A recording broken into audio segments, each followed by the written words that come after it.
Okay, Orlando Wilson here. What I want to talk about in this video is something I've bumped into quite a few times over the years. I'll give you some examples. One example very recently. And this is where there's so many people in the close protection business, investigation business, etc., legal-ish business, that all want to be tough guys, and they portray themselves as being tough guys, etc. But really it's just a persona. And once you scratch the surface, you find out the people that pretend to be tough guys and want to be tough guys aren't really tough guys. I was dealing with something not so long ago, an investigation case, and again, to me, investigations go hands in hand with protection. An investigation case, very nice business, was losing a lot of money on one of their overseas branches. Investigation was done. Yes, there's a lot of internal theft. Counterfeit products was being introduced to their into the stores they had, etc. It was a mess. It was an all very well organized. How can I put it? The local managers were scamming big time, and the main company was losing money. So an investigation was done. We done the investigation. We found out all the facts. We put them on the table, and now it comes down time for enforcement. And the owner of this company is a lawyer. They've been talking very tough about this to start with. They wanted all this done. They wanted all this dealt with. They wanted these people out of business. Well, the people to be working this overseas branch to be fired, new managers to come in, etc., etc., etc. Okay, fine by us. They paid very well. Very good clients to work for, but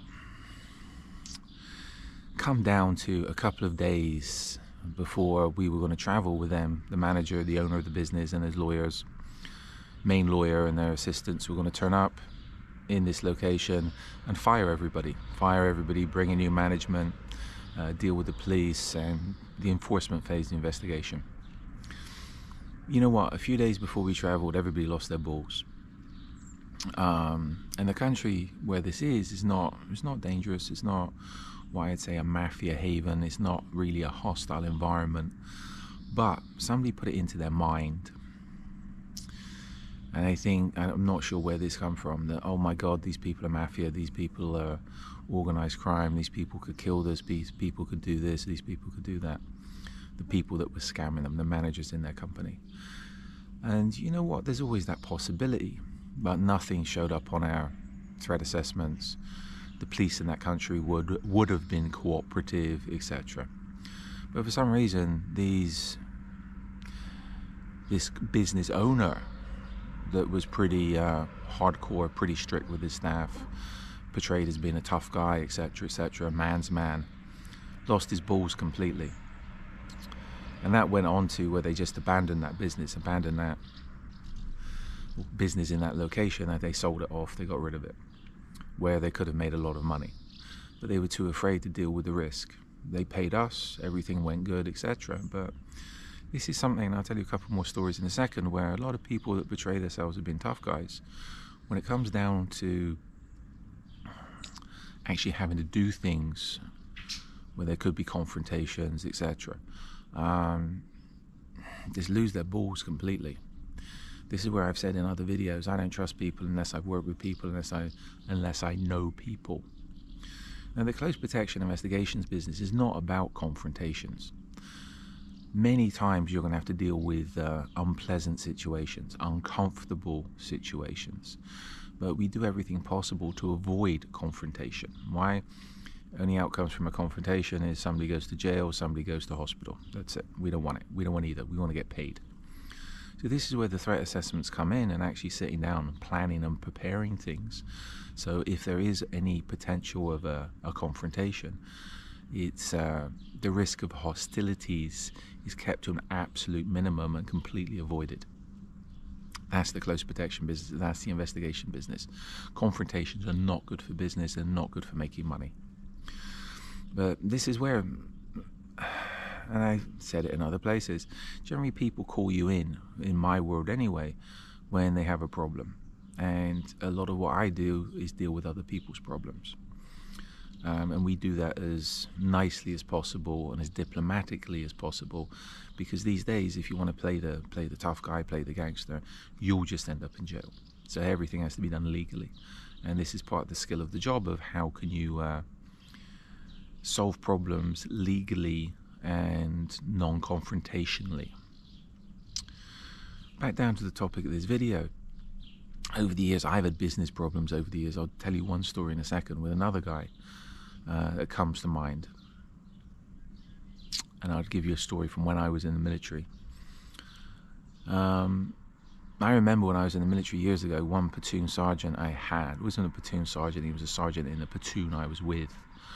And he was this is going back to Northern Ireland. This guy, big guy, whatever, portrayed himself as being one of those big guys that like to bark a lot.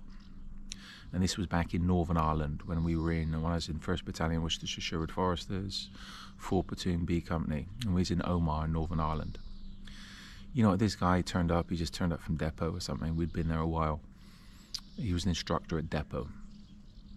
And loud voice, etc., etc. You know what? He was the worst motherfucker I come across in Northern Ireland. He ended up having an anxiety attack before we even went on the ground. And this is a full corporal, British Army. He's just come from depot, instructing recruits, etc. Ended up having an anxiety attack in the guard room in Omagh, in Northern Ireland, before we even went anywhere. And I got stuck being in his team. And he was the only guy I come across in Northern Ireland that was ghosting patrols, etc. Absolute fucking nightmare. Like to sleep in barns, like to do this. Everything which was against the grain, he was doing because he was fucking afraid of everything. And I remember he had another anxiety attack at a permanent checkpoint on the border called Claddie. I think it's dismantled now. Well, it was all dismantled. But he had an anxiety attack there.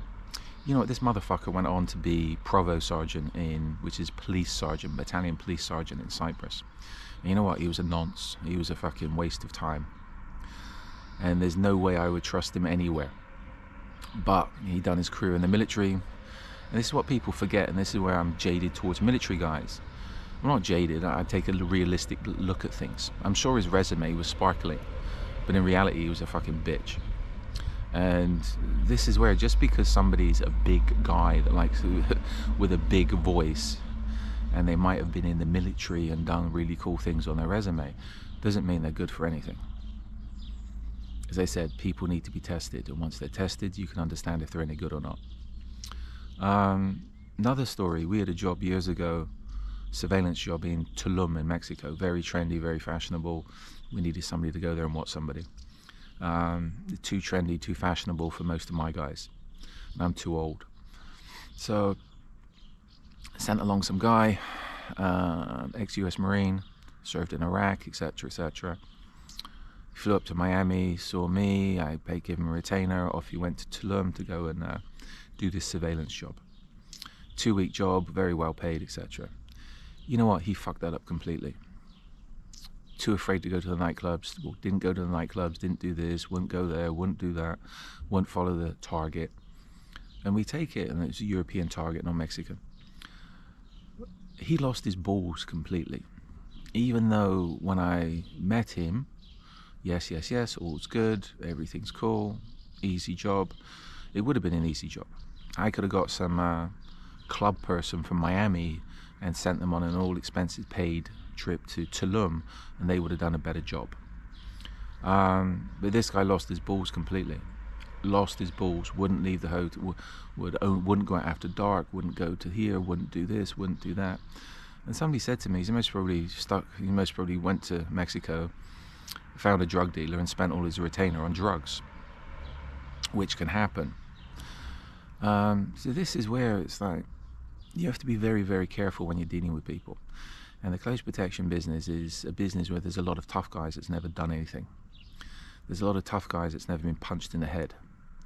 Especially when you can get away with shit in London or United States, etc. You can prance around, well, in the US, you see it especially, guys can prance around with their guns, their knives and everything else, and in nice environments where nothing's going to happen. But put them in a stressful situation, And this can be a problem in US. You put somebody that can't handle the stress in a stressful situation, and the first thing they do is go for a gun, etc., you're going to have big problems. That's big lawsuits in US. It's a big mess. In UK, I'll put it this way, I remember one job, and this was a training job that I offered somebody years and years ago. And it was a good job, etc. It was a decent job. You know what, and this guy was talking this, talking that. I said, okay, I can use him, he can be managed, etc. And his reason for not flying was the flights were in business class. I'm like, what the fuck do you mean business class? You're getting paid more than, if you want to take you want to pay for business class out of the money you're going to be paid, then it's up to you. But looking at it, he was just looking for an excuse not to travel.